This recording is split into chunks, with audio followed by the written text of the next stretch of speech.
Kia ora and welcome back to Returning to Wholeness. I'm your host, Catherine Parr.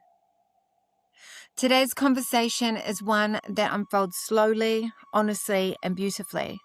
The kind of kōrero that doesn't rush to teach, but instead invites you to remember. In this episode, I'm joined by Frank Arjava, Reiki sensei and longtime teacher, for a conversation that moves through spontaneity, childlike innocence, surrender, and self-inquiry, and what it really means to live consciously in the present moment. We talk about self-care, especially for parents, and how caring for ourselves isn't selfish, it's essential.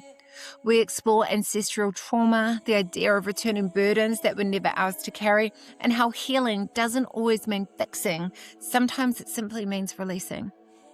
This is a conversation about presence, about innocence, about community, ancestry, Reiki, and remembering that abundance is not something we chase, it's something we recognize right here, right now.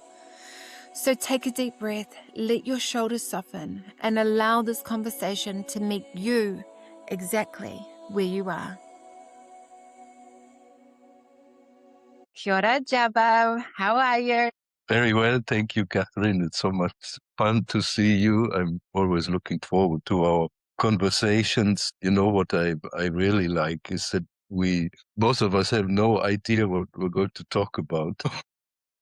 We'll just enjoy allowing whatever needs to happen. So being spontaneous is really a beautiful thing. I think that when things are planned and calculated, we limit our experience just to the small mind. And if we allow other things to come, it's definitely more fun. Yes. And we talked about this in one of our earlier podcasts, you spoke into that around being childlike and having those new experiences and allowing things to be easy and free and fun. Child looks at life, a small child, before the age of maybe 7 or so, when the personality is starting to come together, looks at life as if everything is happening for the first time. And that's, in my opinion, that's a really good way of looking at things. So I live in a small, not so small island. It's 100 kilometers across.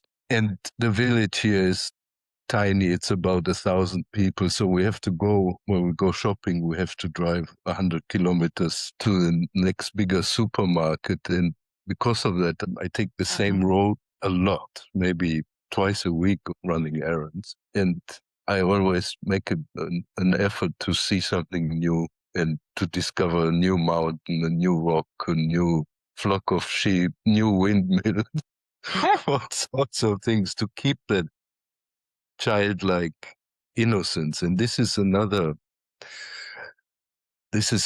issue that I contemplate about, which is innocence. We all have had difficult situations in our life, traumatic events that in some way organized our present and our future.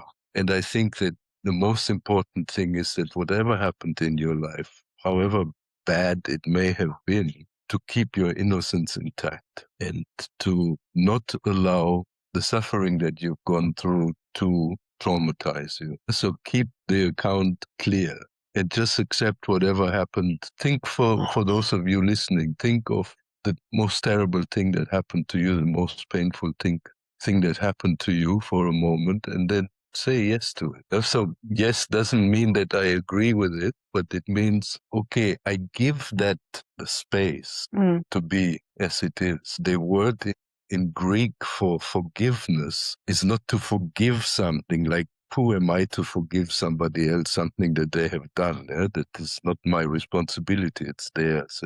So the word in Greek, it means to give space to whatever it is that has happened, to say yes, to say, okay, this happened, and not let it traumatize you. Just say, okay, this is it. I can think of lots of situations when I was a kid that were difficult, mistakes that I have made, mistakes that other people have made. And it's so freeing to just say, yes, you too have the permission to be as you are, and I'm staying clean.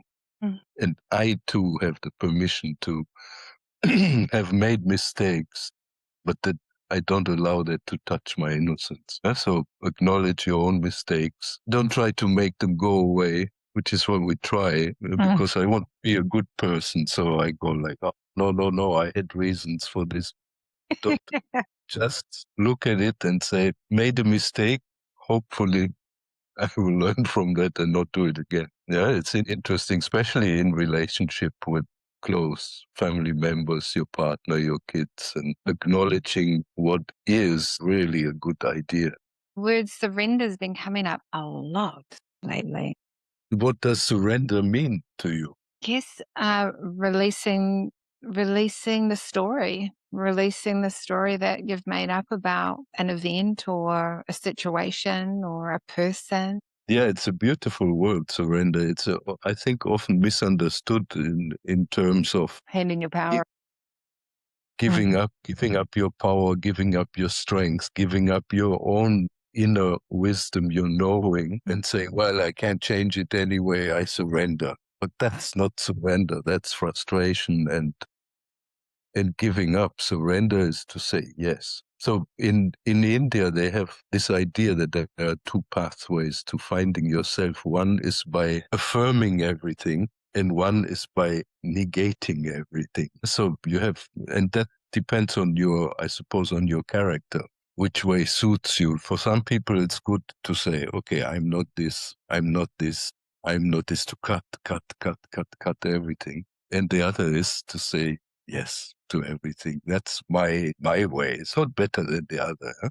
But it's a really good medicine to say yes. Say yes to the terrible things that you've done. Say yes to your mistake, and also say yes to the mistakes of others, and give all of that space to be, and then make the best of it. And it's not just saying yes to the negative, it's also saying yes to all the positive too. Of course. Because it's one thing. We always tend to think that we like this, but we don't like this. Imagine you know it well. You live close to the sea as we do. It's tempting to stand on the beach and look only in one direction at what you want. If you were to turn around, you would see maybe all the things that you don't want. Or when you're looking for a solution, you only tend to look at one direction. But every problem has as its greatest blessing the solution in it. Yeah, so we have to learn to look this way and that way, both, and see that they're both one. All the good, all the bad, and everything in between is one, and it's your life, and it has made you the way you are. It's all good. It's all for a greater cause. We come here to learn. We are on earth to learn, basically to find ourselves, to find out who the hell we are.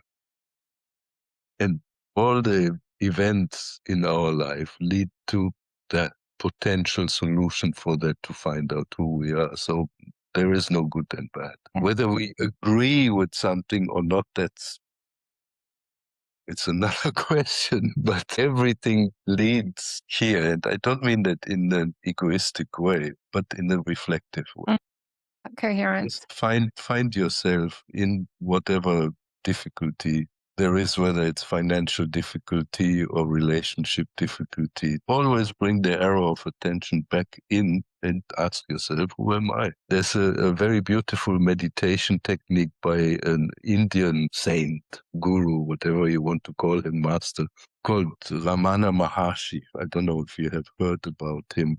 He lived in the last century, was a very, very beautiful man, and he had this one technique for his students, one of his most well-known techniques. There were others, but this one he called self-inquiry. And he suggested to his students, when meditating, when sitting quietly, closing your eyes, you just watch your thought process. And whenever a thought comes up, you are aware of it, you acknowledge it, and then you ask yourself, who is having this thought? Then you say, I am. And then you ask yourself, who am I? And in that moment when you ask, who am I, suddenly you touch this spaciousness or void. Don't try to answer the question, who am I? You cannot. It's not possible. Everything you say is going to be superficial, is going to be part of your persona, your identity, your dream, your dreamed up existence. But when you hit this big space, just consciousness, like an ocean of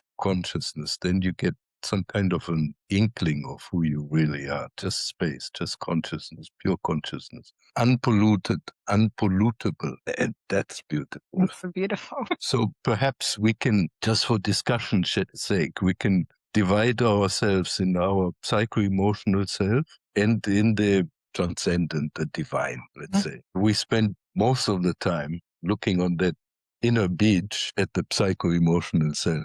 If we were to look at the other side, we would see something that goes way beyond that, just infinite space. And when you enter that infinite space, everything is beautiful, just as no complaints. Like now, the two of us sitting here talking, if we were to pay attention to just what is happening in this moment. You're sitting in New Zealand, I'm sitting in Greece. All our problems, poof, disappear. Because problems are always either in the past. I tried to fix something that has happened. How could I possibly do that? It's too late. It's already finished. Or I try to fix something in an anticipated future. And as we all know, it's never going to happen. The way that we imagined that it would. If you ask me if I imagined to be sitting on a Greek island 25 years ago, no way. Way of anchoring yourself in the present moment. In Reiki, I guess many of our listeners will be into Reiki or practicing Reiki. There's one Chinese kanji. I just wrote a whole bunch of kanji yesterday. I think I find it here. A Chinese character that's part of one of the Reiki symbols. I don't want to get into the Reiki symbols here. Online is not the right setting for that, but I can share that character with you because it has a beautiful, really beautiful depth to it. Let's see if I can find it. It's Mr. Murphy at work here. It's always the last one. Huh? This is Nen. Nen is a very beautiful character. It's made out of two components. The first one is, in Japanese, is kyo or ima, which means today and now, same. And the second one is the heart. And in Japanese, the heart means the heart and mind. So your thinking and your emotional capacity. So in Reiki, we have this issue to learn to keep the mind in the nen, in the present. Keep the mind in the present moment, which is uncontaminated and is not traumatized by past events. To me, this is the practice, to leave whatever happened in the past, to leave whatever will happen in the future. There we will see, and to keep the mind here, right here. Yeah? And then the mind is right here. Everything is beautiful. So how do you get there? How do you get there? This is the big question. How do you learn to bring your attention to the now and not let it sway backwards or forwards? To me, the easiest way is some kind of self-reflection, just sitting, watching your thoughts, being quiet. And that doesn't mean isolating yourself from nature and thinking of yourself as separate from nature, but opening all your doors of perception. Hear everything, smell everything. You hear the birds, you hear the surf, maybe. You smell something, you hear some voices. Not to delete anything out of your experience, but be really, really present, not spaced out like somebody sitting in meditation, rolling their eyes up, going like, but to be really, really present, really here. And I practice this with my wife when I teach with students, with people that I meet in the supermarket. Whenever I remember it, I practice to be really present with people and not be in my own imaginary world. Yeah, so this is I think is a good practice.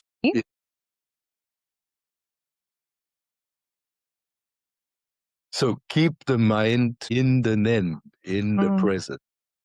Yes.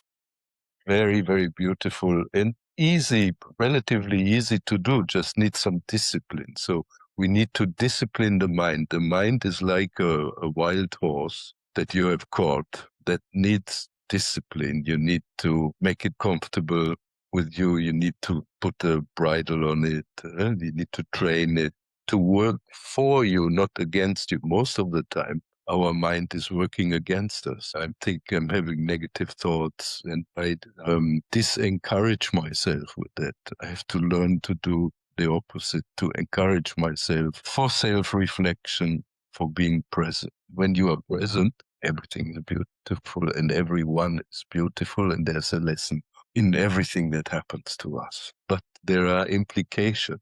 Think of somebody that you love very deeply, let's say your husband or your kids or your mom, or doesn't matter who it is. When you look at them, you give them space to be as they are. Okay, they drive you nuts sometimes with what they do, with their patterns, with their own psychological challenges also.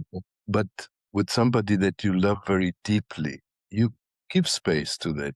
For example, if the genie would come out of the bottle right now and tell me, oh, you can change your son, make him different from he is. I don't want that. I want him just exactly the way he is, with his trips, with his challenges, with his kinks that haven't been ironed out yet. I want him just like that.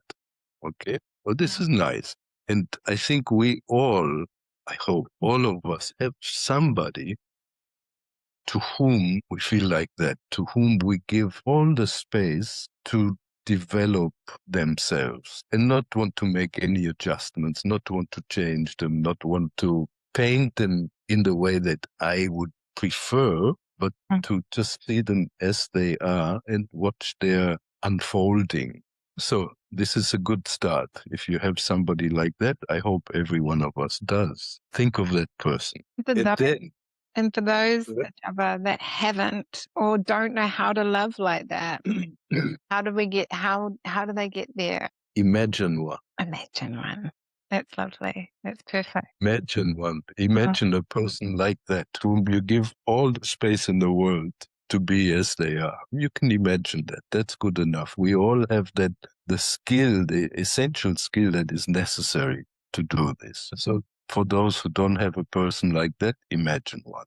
If there were somebody and you were going to give them that space, how would that feel? Boom, there it is. Turn the arrow of attention inwards, go to your bathroom, look at the mirror, and give that same space, that same love, that same compassion to yourself, and make you that person that you give unconditional freedom and space to. Not in an egoistic way, looking in front of the mirror thinking, oh, how beautiful I am. Ooh, wow. There's nothing wrong with that too, Arjava. There's nothing wrong with that. Nothing wrong with that. Yeah, to see your beauty is good. I remember my family therapy teacher, Bert Hellinger, one of the last things I heard him say in a group was that to acknowledge your own greatness, your own divinity, is an act of the utmost humility. I wrap your head around that. How could that be humble if I acknowledge my own greatness? It's humble because we're the same. We're the same. If I can look at you with that super wide angle vision and allow you to be as you are, and cherish that, can do it with myself too, because we're the same. Yeah, we're all the same. Nobody's different. Nobody's better. I have never seen anybody who is better or worse than me. It can't be. Think of an ant heap. You see all these hundreds of thousands of ants. Are they any different from one another? Look at the waves in the sea. Are they different from one another? They're made of exactly the same material. And once one wave has gone down and reached the shore and the next one comes, can you say that, they are not the same? So now you've got my analytical part of my brain going, what about the murderers? What about the bad guys? You know? They are the same. They are the same as us, the same material, the same ocean, the same water. We're all the same. And we cannot talk ourselves out of that in any possible way, because under the right circumstances, you could be that. Yes. You could be that. If I remember once, many years ago, I was in Caracas in Venezuela with my wife, and our daughter who was 6 months old. And we had arrived at night. We were jet lagged. They brought us to the seminar venue somewhere in the middle of Caracas in the big villa, safe with a big gate. And I wasn't afraid or anything. And kind of unpacked my suitcase, and I had some stack of CDs, like 20 CDs or something that I had stacked on top of one another of some recordings that I made years ago that I wanted to sell. And in the night, my wife wanted to go to the restroom and didn't want to wake me up. So she kept the lights off and kicked those CDs. And CDs, they make really a nice sound when they fall. And I find myself standing over Christina's, our daughter's crib, like this. Yeah. And having this feeling that whoever you are, I'm going to kill you. And this incredible power. And in a way, I don't know, this wasn't rage, but something very, very, very big. And I was shocked that I could feel that way. So I think all of us have that within us. So we must look at murderers, rapists, everyone like that with compassion. Yeah. With compassion, and see ourselves, not make ourselves better. Yes. And that's humbling, that's conscious thinking. That's very humbling. Yeah? We all have all of that potential, but we do have some kind of a choice to go this way on. So you have a choice to be unethical. You have a choice to be ethical. You have a choice to cheat, to hurt somebody or not. The point is to learn to act in Tibetan Buddhism. In some schools, they say you have the choice to act in an enlightened way or in a neurotic way, which is nice. Yeah? So don't think of enlightenment as a product or something, wow, incredible. But we all have a filter inside that knows what is right and what is wrong. And you have the choice to act in the right way. So this is the practice. Of course, sometimes you choose the wrong way.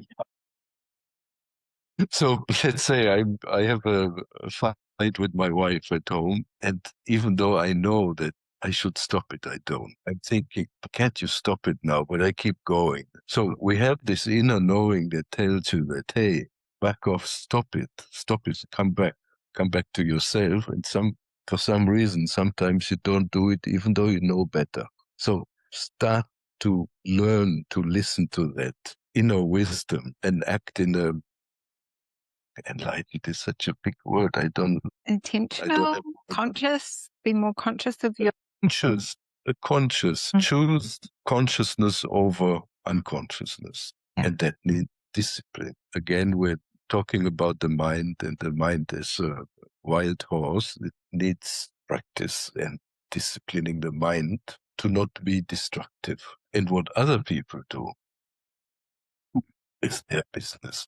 So what would be a good formula? Like, say you were to plan a day for somebody who was wanting to really step more into conscious and then a conscious creator of their life instead of living in the subconscious creation of their life. What would you say would be good, like, waking up in the morning and maybe doing a 10-minute meditation, coming home to yourself? Like, what would the tools be that you would recommend for that discipline? A good question. It depends on your character.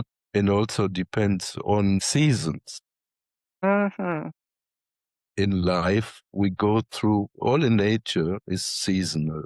There are times for action, there are times for quiet, for passivity, there are times for creativity, there are times for playing, all different. For me, I can only tell you what is good for me. Wow. What is good for me is maybe the first for me is spending an hour every day sitting quietly, silently. It doesn't matter what time. We usually do it here in the afternoon between 4 and 5 or so, that we just sit down at the moment. We do it here in our living room. We just sit on the sofa, both of us, my wife and me, we close our eyes and just sit and watch whatever happens. And with the intention to meet with the infinite. When we sit, but then when we sit, we let that intention go.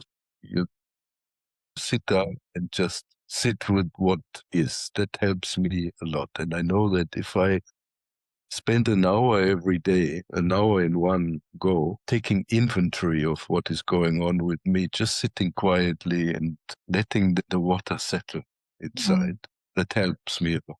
Another thing is that helps me is reading good literature. This is exercise for my brain. So good literature, it depends on personal taste. What is good? I like to read poetry, Rumi, Hafiz, Khalil Gibran, things like that. But I also read books on, let's say, the esoteric sciences that I like. So that might be a good thing. Not for everybody. Some people don't like to read. If you don't like to read, leave it. That's okay. Fine. Doesn't make you a better person. And the third thing that comes to mind is spending time in nature. When the weather is okay here, we have had some bad weather the last 10 days. We haven't gone out much, but usually we go and sit by the sea every day and watch the sunset. So if you live by the sea, that's a good habit to have. And just sit there and just gaze at the sea, not to look at one particular thing, but soft focus, defocus your eyes, and just sit and let that immensity swallow you. So nice, so healthy. If you live in the mountains, you can do the same thing, gazing at the mountains. And what happens when you gaze, when you don't focus on something in particular, instead of pointing the arrow of attention out, you let things come in fast. That's very soothing. It's like with the sea, it's washing you. With the forest, it's cleansing you.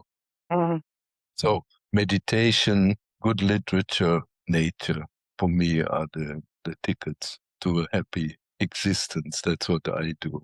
I don't think you need to have a discipline like waking up at 4 o'clock in the morning and doing that. If that helps you, great.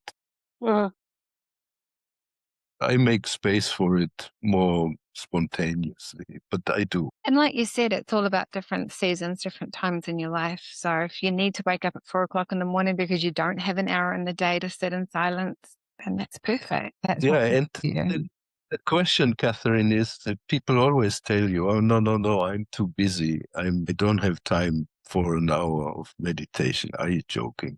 If you cannot organize your day to give yourself the space to have time with yourself, to take inventory, to probe into yourself, if you don't have the time and if you cannot make the time for that, who can? You know, and I'm just going to be fully transparent here. For myself, I've just had 6 weeks of school holidays with my children, which has been very busy. And the dysregulation that it has had in my whole being it's not that you don't have time, it's that you don't feel like you can prioritize that time for yourself. And then when you get to the point where you can, you're just so dysregulated that you can't even sit in meditation. Now that's how I have been feeling recently.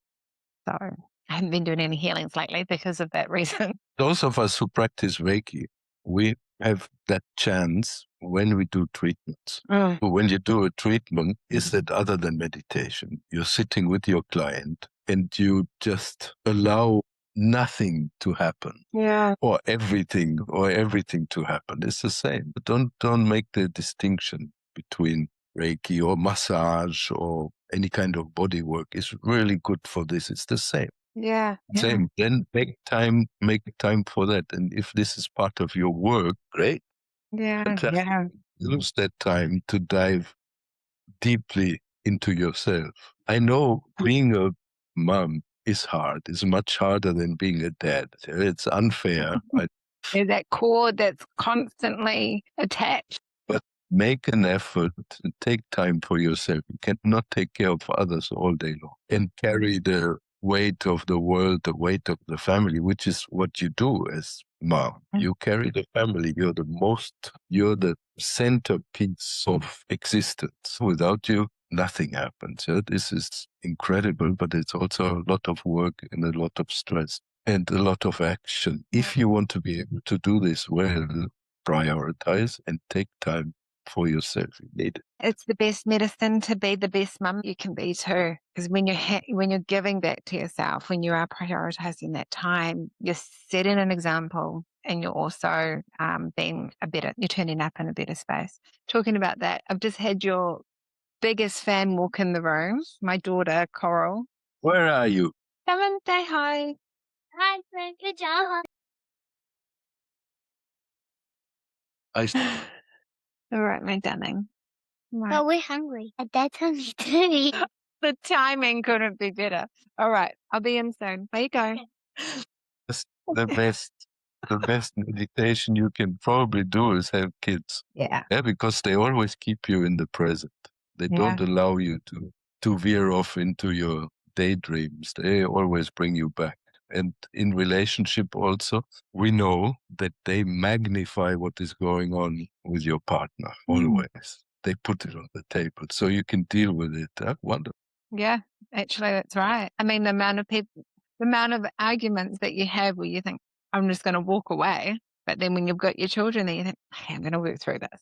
You know, like You have to deal with it. you have to deal with it. Take it as beautiful practice to come back to yourself, be present, be here, take care of things. But that is not the whole truth. The whole truth is that you need to take care of you too.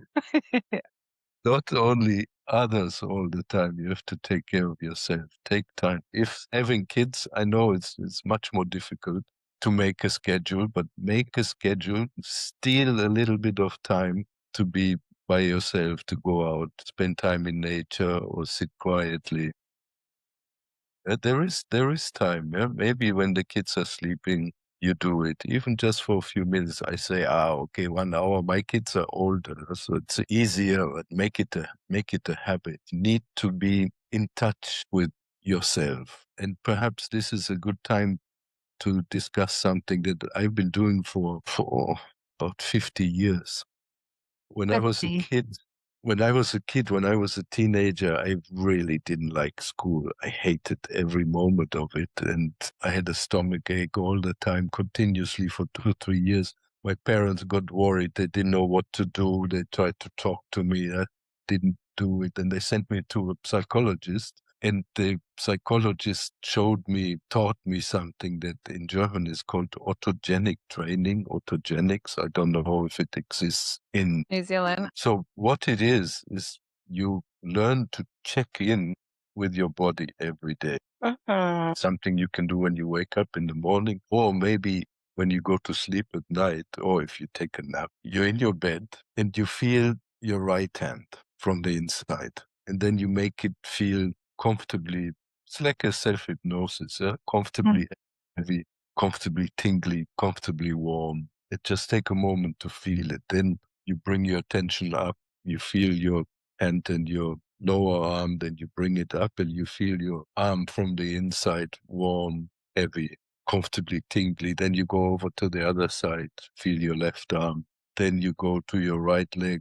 It doesn't matter which side you start. Feel that you go to the left leg and then you go through the inner organs one by one. And just feel, how's the liver doing today? How are you today? And just feel it. Go on through all your inner organs, the neck, and then afterwards the head. And the head you feel not heavy, because not nice, but light and cool, not hot. So then you're laying there and you feel your whole body and you relax it. And I've been doing that literally my whole life. I do it every day. Just checking in with the body to see, hey, how are you today? Just the same way I do with those close to me. I ask them, how are you? How's it going? How are you feeling? What's going on? Do the same with your body. So nice.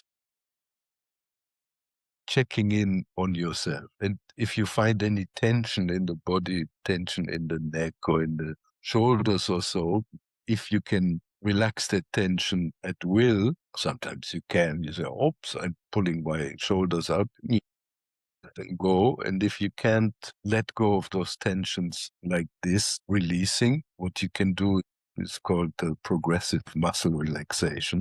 You tighten all the muscles in that area as much as you can for 3-4 seconds, like as much as you can and release. And then feel this wave of relaxation go into that part.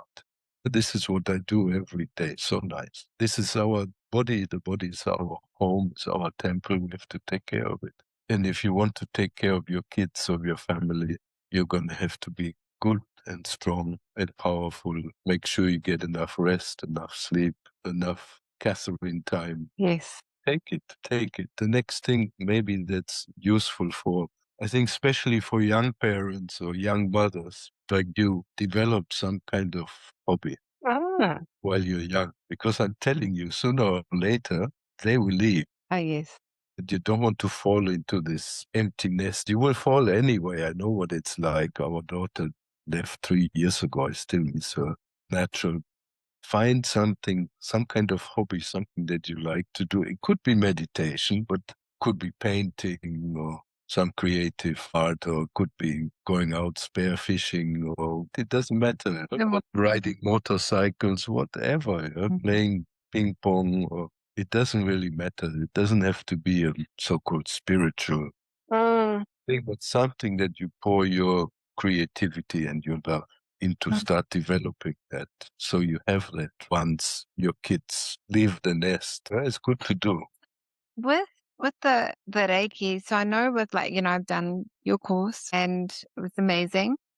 When we talk about ancestral trauma, we don't really talk into that very much in Reiki. How do you work with that? So, I mean, there's a lot of stuff where people carry a lot of weight or programming or, it's been passed down from other generations. How do you address that in a Reiki session? This is just Interesting. It's an interesting subject because on one hand, we are not the body. We are not the mind. We are not the heart. We are not our thoughts. We are not our experiences. We are something much bigger than that. So we talked about that infinity that you encounter sometimes, for example, when asking yourself, who am I, and not trying to answer, suddenly, boom, there's infinity without and within. So this is one. But the other side, the other part of our self, our individuality is the physical body. And that physical body is millions of years old. And that comes from your family. And in it, it has everything, all the thoughts, all the experiences, all the pain, all the joy of your ancestors. Everything is there. So what you do with that, you are that biologically, you are your parent. And they are their parents and their parents and their parents. So you are all of that, you're your whole tribe. And all that information, good, bad, in between, is in there, in your physical body. There's no escape from that, okay? So we can now look at that ancestral trauma and go, oh my God, it's all in me. I messed up. There's no way out. And there is no way out. There's no escape because it's in there. All of that. And all of us have that in us. You may have your New Zealand or Maori background. I'm from the place in Germany next to the Neanderthal. Where they found the Neanderthal man very close to our home, 10 miles. So I know this kind of thing. It's only in here. How do you deal with it? And the easiest way I found in the family therapy that I practice is something that I think we did previous podcasts, is instead of looking at the traumatic events and feeling oppressed by them or suppressed by them or feeling sad about them, change your viewpoint, because you can't change that anyway. You cannot make the past undone. You cannot solve also the suffering of other people. Only you can solve your own suffering. You can't do it for your ancestors. So instead of looking at the suffering of the people who were before you, turn around, look at the other side of the beach, and just look at the pure life force that is coming through. And when you do that, you have infinite power. Not I'm the greatest. No. Life force coming from your ancestors, and life force is always positive and totally uncontaminated and contaminatable. It cannot be dirtied. Life force is just life force, beautiful. Yeah. So instead of looking at the trauma or the suffering, look the other way and look at the strength that you gain from behind, from your people, from your tribe, from your ancestors. And think of them as somebody who's looking at their child or grandchild. What do you want from your children, for your grandchildren? What do you want for them? You just want them to be well. And you don't want to pass on your suffering and your issues and your difficulties to them. No, you want to pass on pure life force for them so they can have a good life. Think of that. So nice. Sometimes we just need to change directions and look the other way. And when we say look the other way, it's not necessarily saying that the suffering and the trauma and all that didn't happen. It's what did we get? What did they get? What did they gain from that? What resilience, what strength, what power, what compassion, that, empathy that they would have created in those times, all the different things, right? Arjava, it's not just... It's not meant to look away, to say that didn't happen or there is no such thing or positive thinking and not looking at the negative side. That's stupid. It's really stupid. It's good to see the things as they are. And that's okay, but focus on something else. Focus on the strength that you have. And you have that from you have infinite power of millions of years of evolution. If you look at the difficulties, there is no way you can solve them for others. No. Not possible. What has happened, good or bad. So take the strength that you have from behind to move forward. And do you ever have people come in for a session with you and say, look, I just have, this, I feel like I've got this weight and it feels like, it's something that my mother carried and my mother's mother carried, and we all have the same pain, and you kind of, right?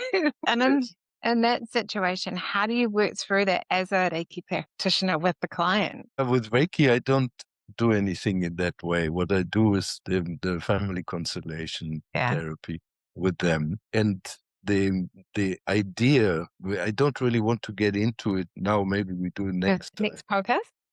Yeah, deeply. So the idea, or one of the ideas of the family therapy, is that everybody has their own suffering, or they carry their own weight. You could call it karma, whatever. Oh, yeah. And that when you are a child, you tend to try to take on the suffering of your mom or your grandmother, because you think that by carrying some of her weight, hers will be less heavy. Yeah. So out of your love for your parents or grandparents, you try to help by carrying something that doesn't belong to you. Mm-hmm. The best way to deal with it is to give it back to the person that it belongs to. Not, this is yours, I don't want this. Look at what you did to me. Yeah. With love. It's like, I'm carrying something that belongs to you and I give it back to you with love. Yeah. And then if you just think of it, you had a traumatic event happen in your life and you see that your daughter is involved trying to help you with this. Is that what you want? No, you want her to be free. So imagine if she is acting out something that belongs to you, the only thing that you want is to say, hey, baby, that to me has nothing to do with you. So I grew up in Germany, and growing up in the 60s in Germany, the war was not very far away, and all the atrocities that the Germans, some of the Germans did, all the genocide, all of that was very close to me. But I cannot carry the sins or the traumatic events of my people. So you give it back to where it belongs. You can never fix something for somebody else. You can fix yourself, but give it back to them with love. And then they'd be just happy. They'd be so happy. I have maybe issues in my life and I see them repeating in my children's life. There were issues in my great-grandfather's life that I see very clearly repeating in my life. Same story. The best way is to give it back to where it belongs. When you have your own life in your hand and your own suffering, you can deal with it, but not somebody else. Just know that you're trying to help as a child using kind of childish economics. I think mom is ill, and if I take on some of her illness, she will suffer less. That's childish economics. But what you end up with is two sick people. No good. Instead, you talk to your mom or you imagine your mom and you say, and this would be an exercise that all of you guys listening could do. If you feel that you carry something from your mom, from your grandmom, from your granddad, from some ancestor somewhere, imagine that person in front of you. If you know what they look like, imagine them like that. If you don't know what they look like, just imagine a figure, a grandma figure, a grandfather figure. Address them and say, hey, granddad, I have something I think that belongs to you. May I return that to you? And then imagine how that grandfather reacts. Will look at you and go like, oh, thank you. Yes, please give it. Everybody does well with their own stuff. Just think of it. Yeah? You go to the airport and at the belt, the luggage comes out. And do you feel comfortable taking somebody else's luggage? No, but I'm quite happy for my husband to take my luggage for me. For a while. But then you're really happy when he gives it back to you. When you Yes. get to your destination, the same. We all do the best with our own stuff. And if Yeah. somebody tries to fix it or carry it for us, even though that's out of the deepest love, and all beautiful, it's better to say, no, give it to me, this is mine. But then I feel good. There's a story from mystic Islam about this mystical figure. He was called Mullah Nasruddin, and there are lots of jokes about him. And one of the jokes, I don't remember exactly how it went, was about exchanging wives, which is something that many people consider or want or desire. But in the end, Do they? you are happiest with your partner.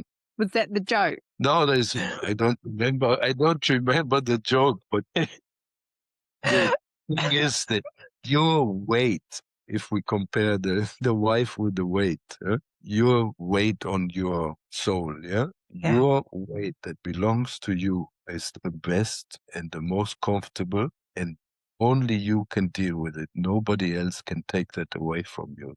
Bring the things back to where they belong, to whoever is responsible. Then there's a resolution. Yeah.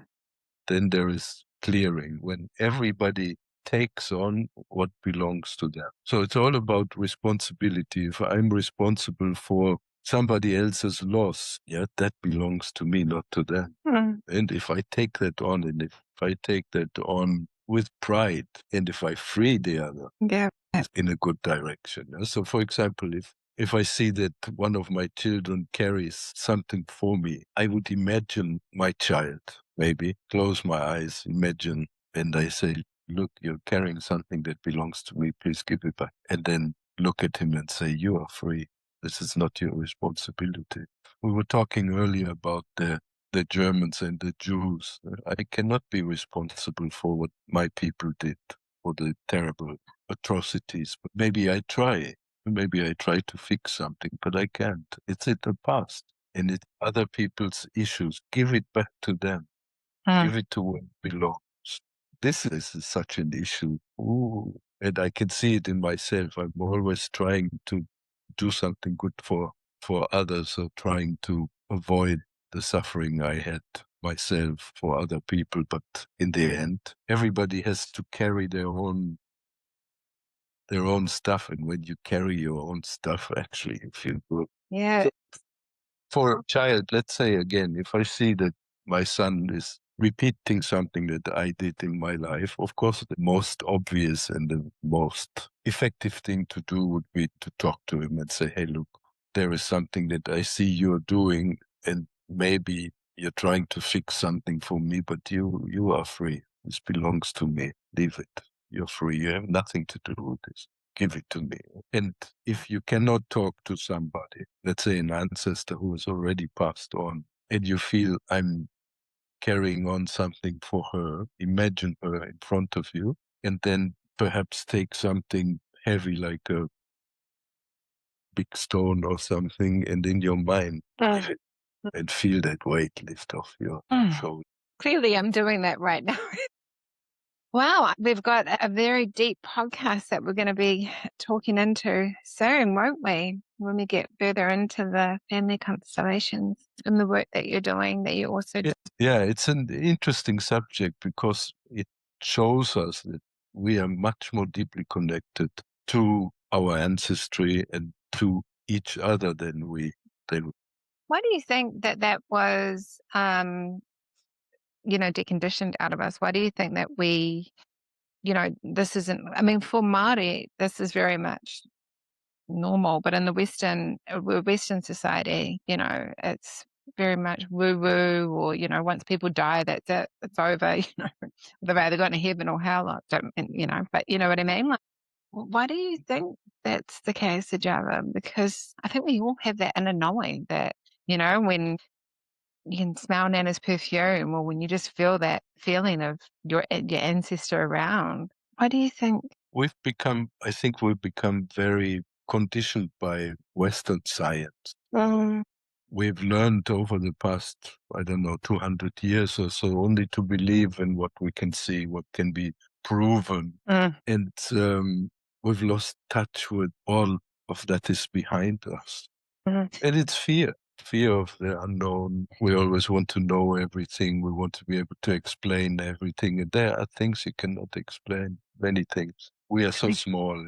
Think of the infinity, the universe. How can we possibly think that we know everything and we know how everything works? But we do, so we feel safe. So it's some basic insecurity, and that always points back at you. I have doubts that I am okay as I am. And if I realize that I am okay and I'm beautiful as I am, all those things, poof, disappear. Yeah, I don't know why that happened, that we became so disconnected from our ancestry, from nature. Well, I think it's very unfortunate. It's quite scary. I mean, that is more scary for me. Do you see a lot of people not respecting what once was? Like it never happened. And there's just so much knowledge, and there's so much power, and there's so much, Modi, life force that needs to be pulled through. This is the ticket to take all that wisdom and knowledge and let it flow through you. If more and more of us do that, we'll have a much better world. Yeah, yes. I mean, you talk about creating heaven on earth, and mine would be for us all to come back to living as community, working with nature, living off the land, going back to our Indigenous roots. Don't you think? My La La Land, or what? I think, wouldn't that be just so beautiful? Nice romantic dream you have. I have that. You have it too? Hopefully we all can start having that dream together, and we can make it happen. I think the only way out of this misery is to not to create, but to be aware of that heaven that is already here, that is present, that is all around us, and that we are floating in. So in a lot of Western thought or spiritual thought, we think that we have a soul, and that soul is somewhere inside of us. But perhaps a better way of looking at it is that soul is everything there is, and we are swimming in Yeah. it. It's all around us, and of course also within us, like the ocean, a wave in the ocean. We are deeply in it. It's all around us and all within us. There is nothing else. There's just soul, spirit, power everywhere, and we're in it. And the point is to find that lost connection. Yes. And do you find when you're doing Reiki, especially when you're working in the head area, that you're able to help others to connect into that for themselves? Yeah, I'm struggling with the words you're helping others to connect. Everybody is connected. Everybody is connected, but it's a remembrance to realize that you are connected. And when you're working, especially when you're working on the head of somebody, somehow that memory is triggered of connectedness. Then after you've finished your treatment, and you ask your client, how are you? How do you feel? Oh, it was so nice. And if you were to ask them what was so nice, they wouldn't be able to pinpoint it, to say, this is what I really like. But what happened is that somehow they reconnected to their own source, to their own infinite knowing. You can, what's the right word? They brought it, you help them bring it to their awareness? Is that, yeah? Trigger that somehow. It's their own inner wisdom that you trigger with the treatment. And this, I think, for me, is the nicest thing about Reiki, that we can trigger somebody into their own treasure. Not that you give them something. There's nothing we can give to somebody else, but to remind them that they already have everything. How nice is that? I guess that's why when you're in that space, you start to cry. Or you know, when you're in that healing space, it's just such a beautiful, beautiful energy to be in and to work with. Because it's an honor, it's a privilege to be able to hold that space and to be in that space with them, and that's such an intimate moment with them, and seeing them release a lot of stuff that they're carrying a lot of the time too. That's really beautiful. Being a part of that experience, Arjava, it's very, very divine. If you take photographs, I've done this, or people in my groups have done this occasionally. When we give each other treatments in the group, if you look at those photographs, they're amazing. Everybody looks so beautiful, so relaxed, like angel or Buddha-like. So nice. Because in the treatment, suddenly at some point, the giver and the receiver both, they connect to spirit. To maybe some people don't like this word spirit, sounds like the essence of the thing I'm talking about when I say I. When you connect to that, you're in a beautiful space. And with Reiki, we can help somebody realign themselves with something that they usually don't pay attention to. And that's the trick. It's not magic, or it's not the energy no, nothing like that. I always think of let's say your essential being like a treasure that everybody has buried, sometimes deep within. We live in a archaeological zone here. People have been here for thousands and thousands of years. And let's say people have lived on our property before. They must have, because people lived everywhere here in the area. So let's say somebody has buried the treasure somewhere on our land, but as long as I don't know where it is, I can't use that treasure. But in a Reiki treatment, the Reiki practitioner or teacher comes along and she says, look, this here, you have to dig here, excavate here, and then you find your own treasure. You had that all along. It was yours. You just didn't know how to trigger or how to connect. That's the very simple secret. And you were very good at that, Arjava. Very, very good at that. It's nothing that one has to do. It happens naturally. It doesn't require skill. This is the amazing thing, really. Put your hands on somebody and book, that thing happens all by itself. Doesn't need skill, doesn't need anything. Maybe a nice attitude maybe will help facilitate that.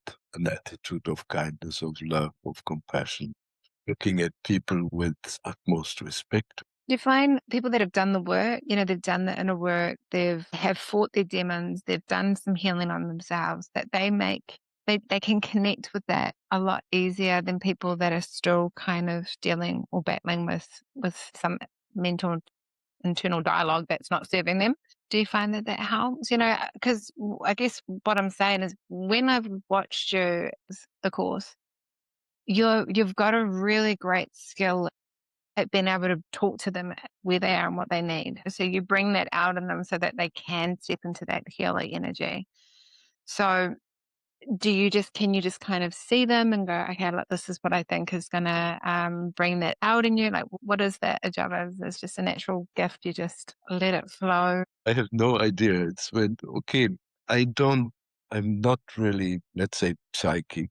I don't look at somebody and I see something that other people don't see. But what I see is people's essence. And I see that because I see it in myself. I can recognize the essential being, and I give space to that for people to let it out. That's the magic somehow.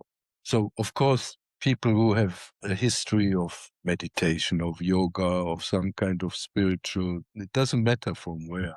People who are connected to their spiritual legacy, not legacy, ancestry, whether it's Maori people or people who are wherever, it doesn't matter. We all have that behind us. And if somebody is more connected to that, of course, it's easier for them to get in touch with it again. Turning light bulbs on. It's more like when you have a candle lit and you bring another unlit candle close enough so that it jumps. There's no switch. That is exactly what it's Flame about.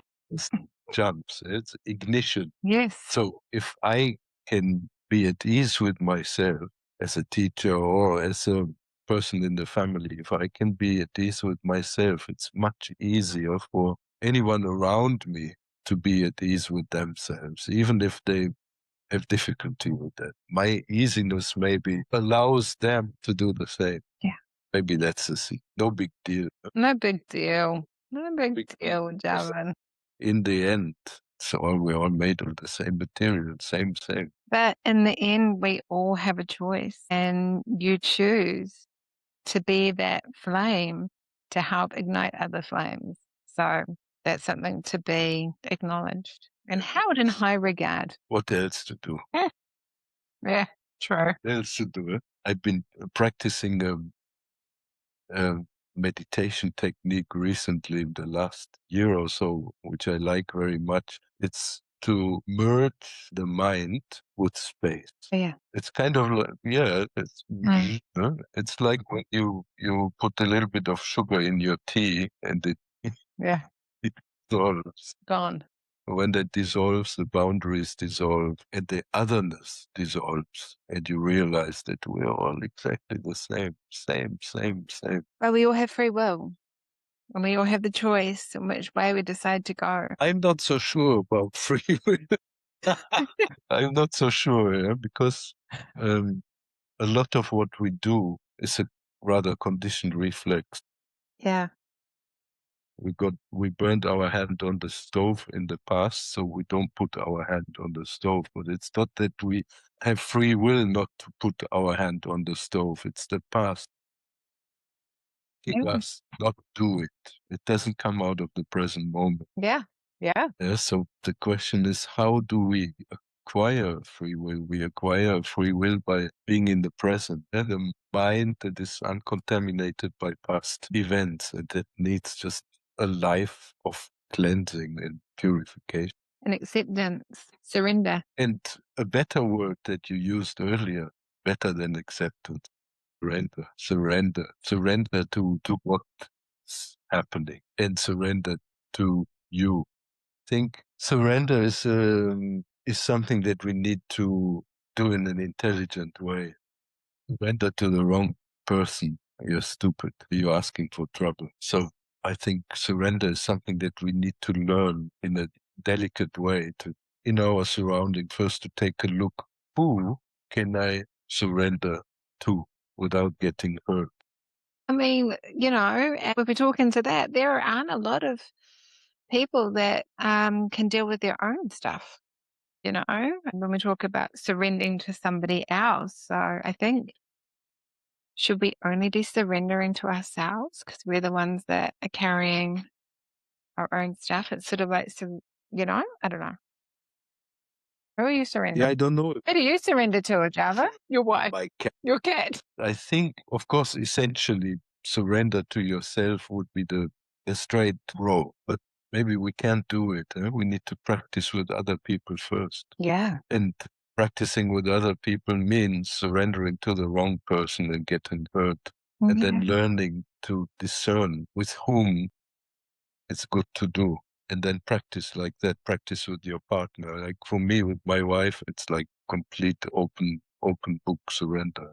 And that helps me to learn to do it also with other people. And then hopefully one day, with that, if somebody were super intelligent, they would just surrender to themselves and finished. End of story. And then why did they They come? need to grow. I have a nice image. Yeah? So a lot of people consider the self-realization to be something like coming home. So what's the prerequisite for coming home? Well, I know the answer because you said this to me before, but Lost. Mm. To have gone astray. We need that. We need to go astray. We need to make mistakes. We need to suffer so we can return to the source. That's the thing. Yeah? So don't judge your suffering or your challenging. I'm struggling with that too. Yeah? It's not that I'm doing this all the time. No. No. Same here. Yeah? We have challenges and we need to constantly remind ourselves that all the challenges, all the difficulties in our life are for us to find ourselves. Mm. Yeah? So Yeah. you surrender. Yep, we can be our own worst critics. We need to be kinder. We need to be kind. On the other hand, it's good to be, let's say, more severe with yourself than with others. It's good also to be honest with yourself and to not let yourself get away with stupid things. Maybe you give space for others and say, okay, do that. Go ahead, hurt yourself, but with yourself, be a little bit more severe at the same time, having the same respect that you have for others also for yourself, the same love that you have for others for yourself, the same compassion. And it's maybe difficult that you have for others for yourself too, because we're the same. You are one of us. Yeah, since we've spoken to this in one of our podcasts, I can't remember, it's the last one or the one before about, you must, in order to return home, you must first leave home. That has been just a running thing for me. I was like, oh, thanks, Arjava, you've triggered a little life lesson. But it's so true, and I think what's fabulous about it is that you can see how much this is me, I can see how much I've grown versus old versions of me by leaving and then coming back to myself. So it's been very telling. So nice. Yeah. So don't look at your challenges, your difficulties as that, but look at them as somebody's going on a trip, sightseeing. Wow, look at that mountain. That mountain. Oh, look. Oh, that Big mountain lake. game. Enjoy it. This is what for us to enjoy it. In every challenge is the potential for learning something positive. And I don't think the life is giving you challenges to teach you something. I don't think so. The universe, I don't think is so concerned about your smiles. I doubt it. Yeah? But in every situation, there is something to learn. So we are here to learn, and of course, most of all, enjoy. Yes. Joy. Find the joy in living, in all the small things. Find the joy. When you look at the birds, you hear now it's slowly becoming springtime. So this morning when we woke up, we heard the birds singing. I apologize for taking you away from listening to the birds and bringing you on the podcast, Arjava. Not to worry. There will be more birds tomorrow. Yeah. Abundant. Such an abundant mindset. It's beautiful. My spiritual teacher also, he was once asked by somebody, what is abundance? And instead of saying abundance is when you have everything and you are wealthy and you know that you can get everything, you can fulfill all your desires and it's just Gluttony? your mind so you can get where you want. No, nothing like that. He said abundance is when everything is just right as it is. Yeah. Yes. So have a good swim. And I wish you all of you watching, listening, to swim in this big cosmic ocean of abundance and enjoy it. This is it. Doesn't get any better than this moment.